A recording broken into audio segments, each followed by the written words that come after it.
Well, Dave Steele is an award-winning poet, author, public speaker, singer, and advocate for the blind. Diagnosed with retinitis pigmentosa in 2014, this genetic eye condition left Dave severely sight impaired.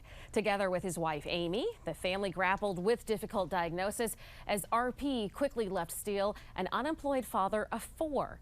Feeling the stressors of financial debt and the loss of his independence, Dave turned to social media for support with his RP journey.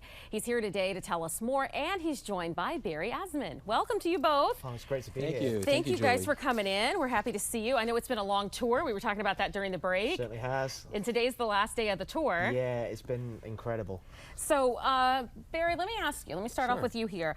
What made you decide to sponsor this blind poet, this one in particular, for his first American book tour? Great question, Julie. So it's actually a long story, so I'll keep it short, but one of our patients who we've had success with as far as being able to help improve her sight, improve quality of life, was doing some social media work for Dave. And she, this patient is based in West Virginia, and she had reached out to us, and she was working with Dave. She had this whole big idea of bringing Dave to America for his first American book tour. And so for us, we really gravitated towards Dave's message as far as there's a lack of education when it comes to sight loss, and we felt that through Dave's poetry this would be a great opportunity to really advocate and create additional awareness. So, Dave, talk to us. Tell us about, describe to the audience what your eyesight is like now. Okay, so it's declined. I was originally diagnosed nearly 6 years ago now, and I lost all my peripheral vision, so like a tunnel kind of closing inwards. So at the moment I can't see out of my left eye. That's completely blurred now. That's almost gone. And my right eye is very much like looking through a tiny straw. So I can see your face and I can just see like one eye, and then everything else is clouded around there.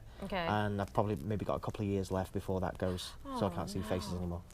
Oh, wow. But you can still see your children. I can, absolutely. And I can your still, wife, Amy. And everything I do inspires me to show them that if they inherit RP when they're older, because there's a 1 in 2 chance that my children could have it, when they're in their late teens, early 20s, it normally shows first stages, that, nothing can stop you.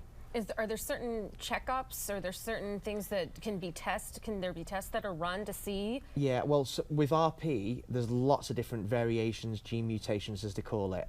So with the type that we have, there's a 1 in 2 chance that they're going to have it. They are carriers, but because it doesn't show the first signs until late teens, early 20s, and my son's 6, Austin, and my daughter Ellie is 12, and we kind of just got to wait. It's like a waiting game, ticking time bomb. We've just got to wait till we get to that kind of stage. For example, I've got a sister who's got 2 children, and both of them have got it. So it's 1 in 2 every time. Okay. Well, Dave, you've been on this incredible journey here in the U.S. You've been, on tour. What has been the most impactful moment so far? Oh, wow. Crazy. I'll tell you a very brief story. We were in Rhode Island College, and I did a talk there. Was doing a Q&A and some book signings, and there was a guy in the room who was drawing my attention. Had kind of a high-vis jacket on, looked like he come straight from work. So he eventually comes up, speaks to me. I introduced myself, and he told me that he was just diagnosed with RP the week before.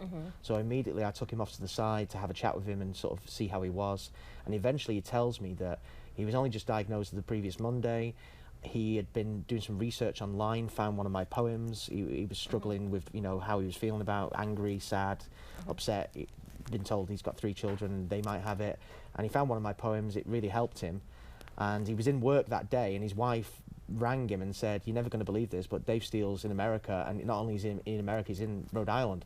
And this guy jumped in his car, drove an hour to come and see me, and just said, "I've got to meet this guy." And it was a real goosebump moment.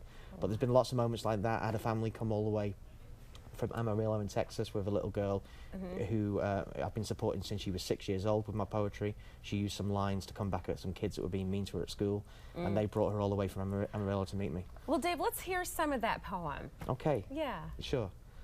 All the tears that I have shed and these scars upon my wrist have made me who I am today, prepared me now for this. I wouldn't be so strong if I had never failed before. I'd still be isolated, scared to step outside my door. I'm not saying that I'm over this. Those bad days still come. For even now, whilst reading this, I'm blinded by the sun. I'm anxious and my chest is tight. I feel like giving in. But deep inside my heart I know I'll never let this win. I promised just 5 years ago, when blindness certified, through poetry I'd share my tale to others far and wide, so no one ever need to feel alone with losing sight. explain the thoughts to loved ones through these verses that I write. But never did I imagine that my words could do so much. They've healed the hearts of strangers, opened doors with slightest touch. I'll be a friend, my pride will mend, my purpose clear to see. 3 books will be my legacy, my Stand By Me RP.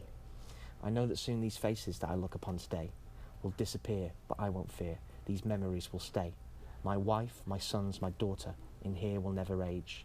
My love for them is printed in each poem, verse and page. When last has gone, I'll carry on to make my family proud, to be a voice for others, to help them lift this hazy shroud, inspire them to grab a cane and step outside their home. 4 words, each poem's message, saying you are not alone. Dave, wow, that's powerful. Thank you. You're welcome. All right, we gotta go, but before I do, where can we pick up the books? Well, you can pick them up at thelowvisionshop.com. Okay. Thelowvisionshop.com, and if you order them ASAP, Dave will sign them, personalize them with a message to anyone who wants to order, or you can also purchase them on Amazon. Thank you so much. Thank you, Dave. Oh, you're very welcome. Safe travels back to the UK. Thank you very much. Stay with us, folks. More of Let's Talk Live coming up next.